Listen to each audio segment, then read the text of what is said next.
Welcome to Hardway Learning. Today we are working on the RS3, and it's not a performance piece, but it is a cosmetic piece. We've got a Horsch Carbon front lip, which is in this fancy schmancy wooden and medium density fiberboard, particle board box. It's supposed to be really, really beautiful carbon, and it'll probably get ripped off on a curb. All the way. I cannot miss. It bolted in there. So obviously this is packaged really well. The Horsch lip actually comes out of Australia. My whole interaction with Jarek, who is the guy producing this, was ultimately through Instagram. Check out his Instagram here on the page. He's hand laying the carbon himself, so it's infinitely customizable in terms of materials. As long as the material exists, I think he can get it and, you know, charge you accordingly. We elected to tint the epoxy, and I think he can do a multitude of different colors. We just chose, because the RS3 it's going on has the black optic package, we opted for a like smoked epoxy over the carbon, just so it kind of blends a little bit with the black optics. It's not really obvious that the carbon's on there, but it still has a little bit of detail to it. And so we elected for a 4-4 carbon weave. He's got a bunch of different options too. Again, we just talked to him over Instagram, so he pointed out what was available. And then we elected for what I think we called like a V design, where it deviates from the center, so it's laid opposite. We'll show it. Yeah, you'll see it eventually. But otherwise, packaged really well. It took 4 days from me getting the notification to getting this at my house in Minnesota from Australia. So it flew quite a distance just to show up, and it didn't take much time at all. Packaged really well in this MDF and wood frame box. Bolted in, wrapped in whatever this is, foam. And now we're gonna take it out.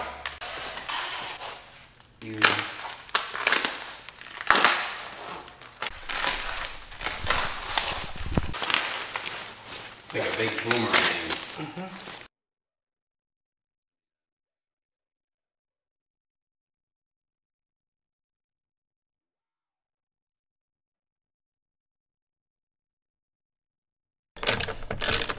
So we believe this lip will bolt into these factory spots, and then we'll just have to drill some fresh spots on the outer where there's holes. And in order to access that, we are going to take off this like belly pan just behind it. It wraps around this side over here, so we're gonna get these guys and these guys. That should give us access to do the bolts behind. Wait, how are we gonna? There's only there's 4 or 6 nuts. So the nuts are for the outer 3 on each side. So we'll get that off and then we will continue. So there's a T40 here, and there. So there's 3 T40s. These are T25s. As well as those 2 on the fender liner. So we are what's called killing 2 birds with 1 stone right here. Why do you gotta be so mean to birds? Oh man, look at those out drives. Wait up. Dan, I don't know if you know this, but I am fairly impatient. And by fairly, I mean horribly impatient. Get it off! Oh, come on, you. Camera leaning on the fold-up screen. Here. It's a tool, Dan. So we're thinking we gotta get this fender liner off. And it's pitch black, so you can't see anything. I think maybe that's all we'll need to do. And then you'll be able to get that lip thing out? Yep. You sure? I mean, it's moving more now than it was before. That's the worst that could happen while doing this. God, that wheel all the way turned over is really not helpful. Oh, do you want me to straighten it out? I would really love that. You think? Alright, I'll do that quick. Alright, turning the wheel. Okay. Everyone's hands clear. Yeah, Mom. Okay, leave her, well. Right there? That probably. That's, yeah, just good.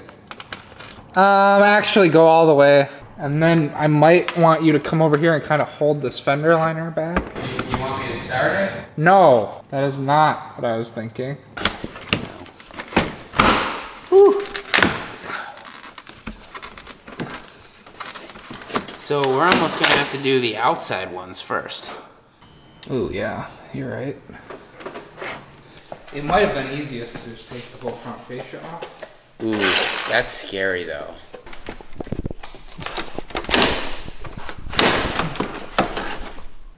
That all sounded pretty good, right? Well, that's all relative. So I had to unclip one hose over here, which I think is for... A hose? Yeah, is this windshield? It's got washer sprayers for the headlights, maybe? Yeah, because when we took that front clip off, it went everywhere. I unclipped that hose, and I'm gonna try and undo this connection, however it is, and then we should be able to slide this whole thing out. I really struggle with these connectors. Won't that just unslot like this way? I tried pulling up on it kind of hard, and it didn't do anything, so...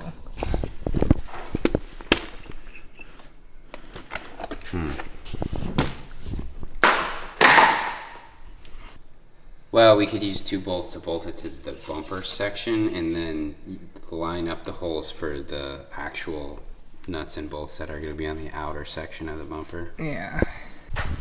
So let's discuss. We have this front lip. We've got 1, 2, 3, 4, 5, 6 bolts that will use the OEM screws plus a washer. And then you've got 3 on the outside of each side, so 6 total. 1, 2, 3 that are going to be a new nut and bolt that goes through the front clip to secure that nicely. Now to drill out the front clip holes, there's 3 on each side. We just kind of pre-mounted it to get our alignment right on these 2 bolts using the provided nuts and bolts. Those nuts and bolts are actually going to be used on those outer mounting points because these front ones thread into the OEM locations. But we're using them to line it up. I held it up with so Dan could check our alignment, and then we're going to drill those holes. What size drill bit are we using for those? No clue. Close to the... Line it up with the bolt size. Yeah. Here's that. Oh, that looked like it was going straight for my eyeball. It was. Okay, just screwing into a $70,000 car. This is what we live for. TJ Hunt, I'm coming at you. Oh, almost went through my finger.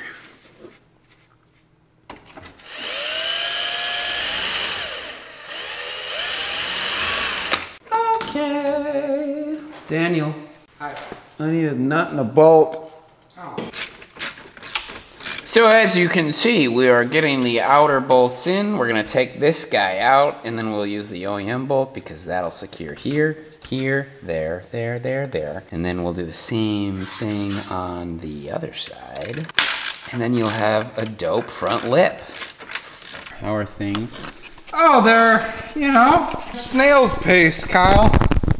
I'll tell you what. Yeah, this is,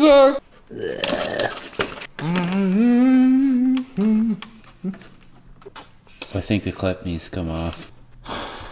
I mean, even if we take the clip off, we're gonna have to take the lip back off. I don't think so. I think so. I think you're gonna have to take the lip off, slide this in. No, I think you can slide that in without the lip coming off. Nope. Because you need that piece to go above the lip. Because the lip and the orange the orange is gonna be sandwiched between that and the lip.